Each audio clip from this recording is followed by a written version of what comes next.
All right, so what I'm going to do today is I am going to show you how to batch edit photos in Lightroom. Now this is Adobe Lightroom CC. So the bottom right hand portion of the screen, you can see my mouse hovering over it.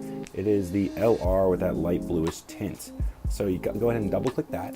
You bring that open, and I actually already have the files up, but if you haven't already done this, Lightroom CC, if you bring it up just very bluntly, this is what it'll look like with all these pictures, or it'll be a blank box, and that's gray. So I just go ahead and drag it to the side a little bit, and I find a group of photos that I want to use.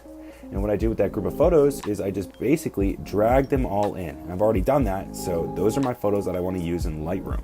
So once they're all in the developer right here, and this is called the library, all I do is go over and click on develop, right? So here we go, we got a pretty normal picture over here.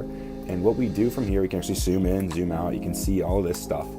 And from here, I'm gonna probably change a little bit of the highlights. I wanna bring it up a tiny bit, right? Maybe pop the greens a little bit, bring up the lightness, I don't know, bring down the darks a little bit so it pops a little bit more.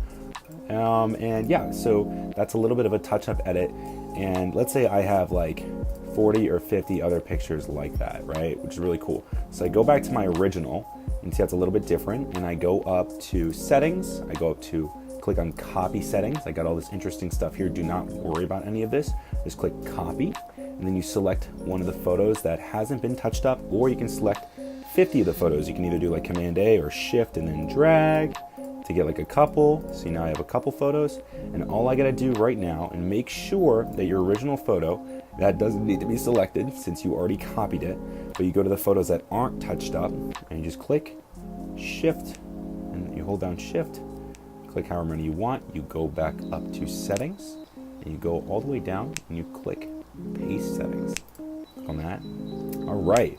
So this is our original photo down here, and all you got to look at is scrolling through, edit was pasted to all those photos. And I didn't have to do anything. I didn't have to repeat my edit. I didn't have to change and drag any more sliders. The set of sliders was done just like that. So that is how you batch edit in Lightroom. Let me know if you have any questions. Bye-bye.